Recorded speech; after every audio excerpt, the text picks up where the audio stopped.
Hey, Ice Cream Truck, what's up? It's the Culture Detective here, investigating your favorite rap music. So I just started filming and then the ice cream truck arrives and ruins the video. Amazing. So today I'm going to do, not really an album review, but I'm going to talk about a rap beef. Yeah. So, I originally didn't plan to make this video because I thought the internet has already said enough about this rap beef that is the current Kendrick Lamar versus Drake beef. And you know, tons of YouTubers and tons of internet figures have already talked a lot about this beef, and there's no need for me to add anything more to this situation, honestly, but I'm just going to talk about my thoughts and feelings about this entire thing unraveling. So about a month ago, on a Metro Boomin and Future collab album, we have a track called Like that features Kendrick Lamar, and holy shit, Kendrick Lamar goes off rapping about how there's no big three, there's only big me, and he essentially attacks J. Cole and Drake. And when I listened to that, I was like, who cares, bro? Who cares? This is probably just publicity. Kendrick's probably just fucking around. Like, it's not serious, right? Especially given how mature and how artistic Kendrick Lamar is, I wouldn't think he would really beef with anyone, because I feel like he's beyond that. I feel like he's more mature than that. So I thought it's just a publicity stunt. It's just trolling.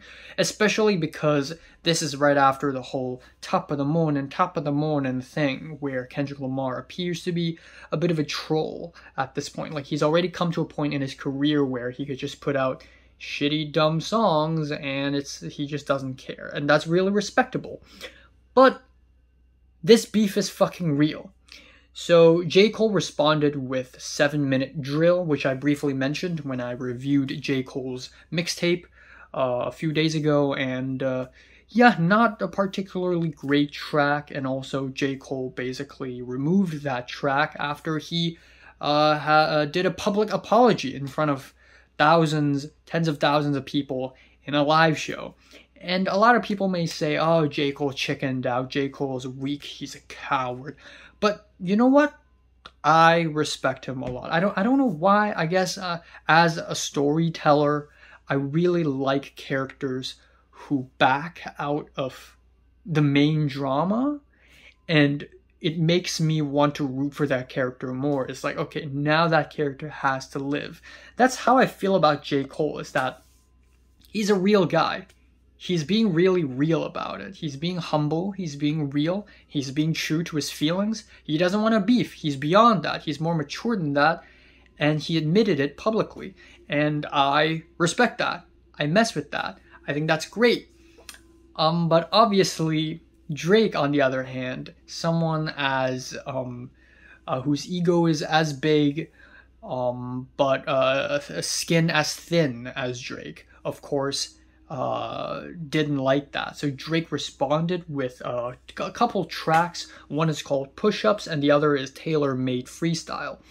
I haven't really talked about these two tracks at all.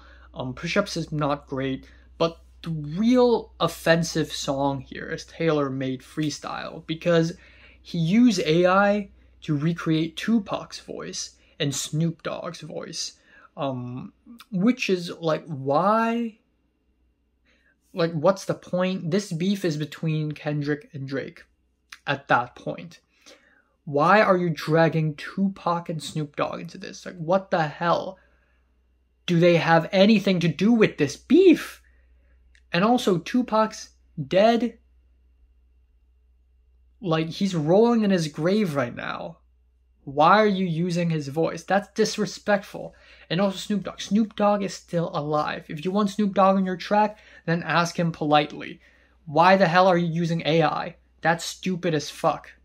So anyways, that's what Drake did. And of course, Kendrick Lamar fought back with the track Euphoria.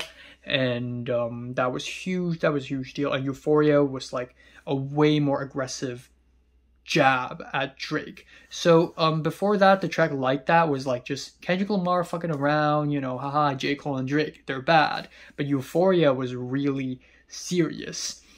And then that led to the conundrum that was yesterday. I didn't even plan to make this video until yesterday happened, and oh my god, this is history. This is an important moment in hip-hop history. And throughout history, there have been a lot of beefs, right? Including the Pusha T versus Drake beef in 2018, which surprisingly didn't ruin Drake's career. Like, Drake still continued to make music and be successful after 2018, despite the whole, the story of Adidon thing between Pusha T and Drake.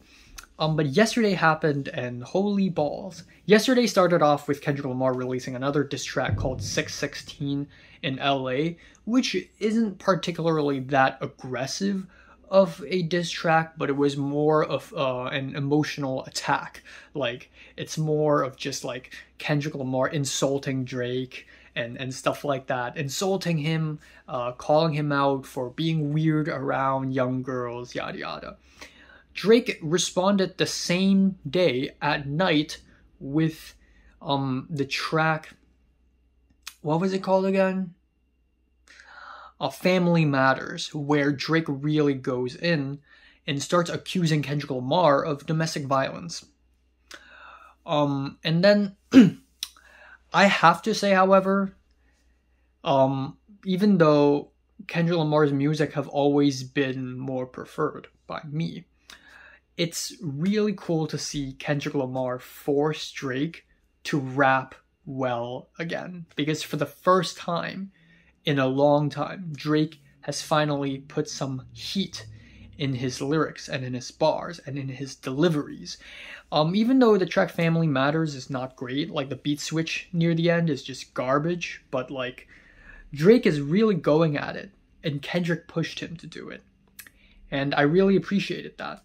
Also, Kendrick Lamar accused Drake of not being black enough to say the N-word, and Drake decided to fight back against that by saying the N-word nonstop in every single sentence and every single bar on that track, which I think is kind of a badass response, not gonna lie.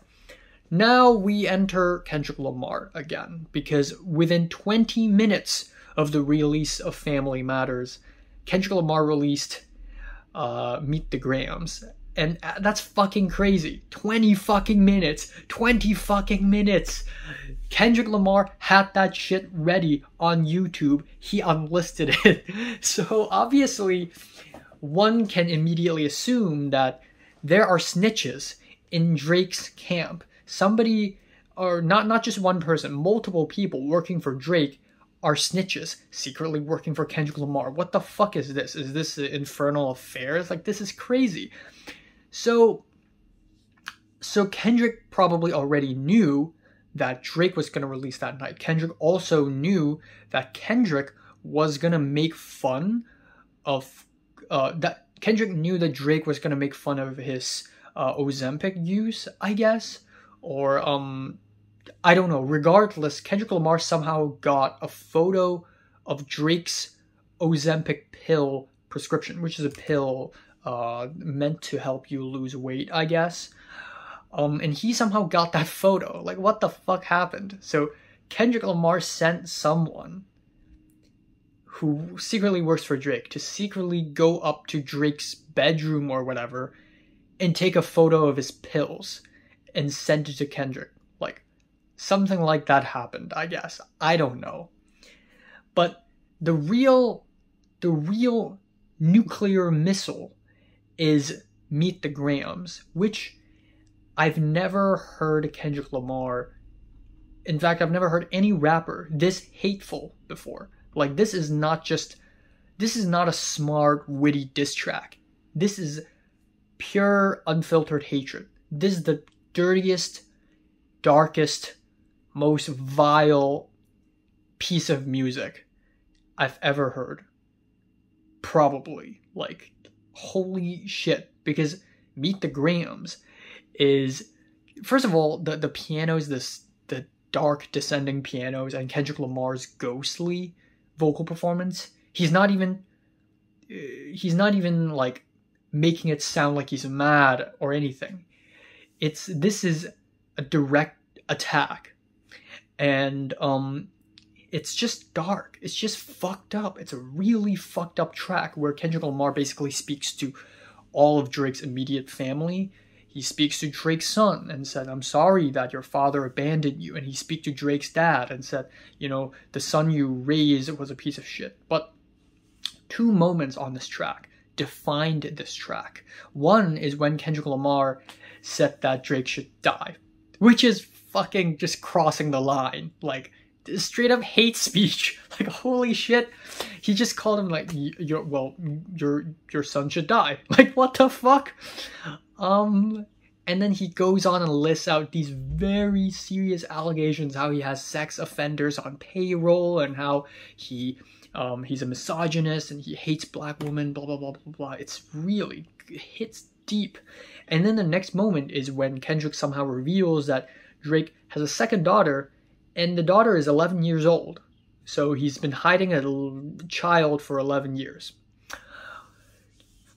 Which is insane. Like, obviously there's no name drop, and, you know, there's not proof. And Drake immediately responded to this with like a joke photo saying, where's my daughter? If someone found it, please tell me. Like, but it's crazy.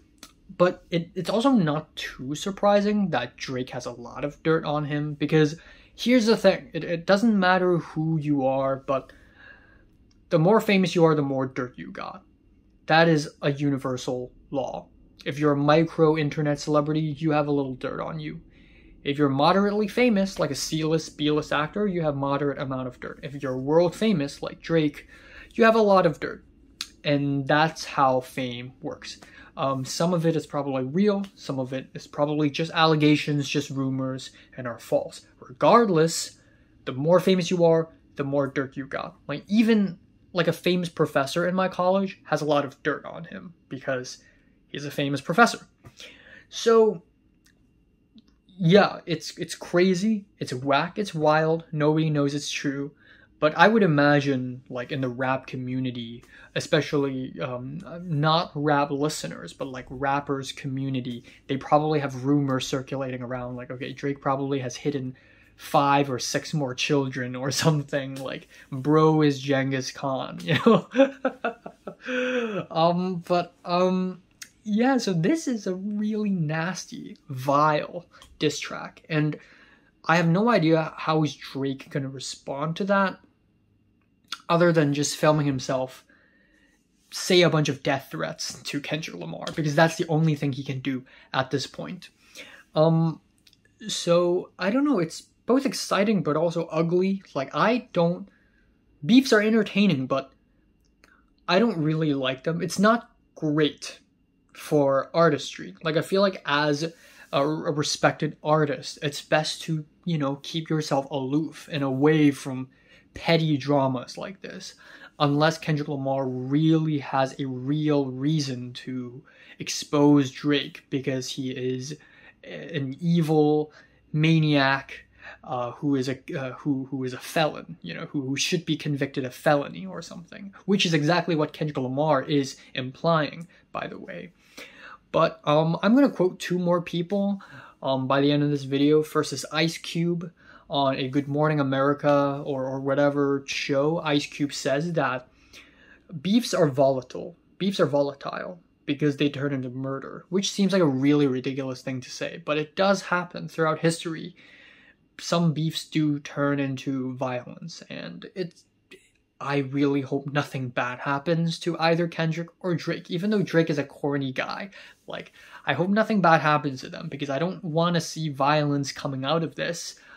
And second of all, to quote Tyler, the Creator, who the fuck cares about Big 3? You know, like who you want to like, and don't let terms like Big 3 or whatever define who you like.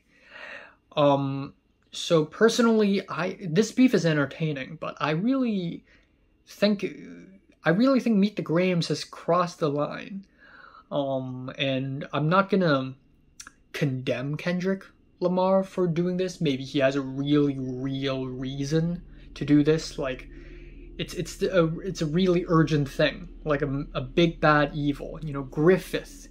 You know, it's like Guts exposing Griffith or some shit like that. Like, but yeah, I don't know, but hopefully we'll see. Thanks for watching.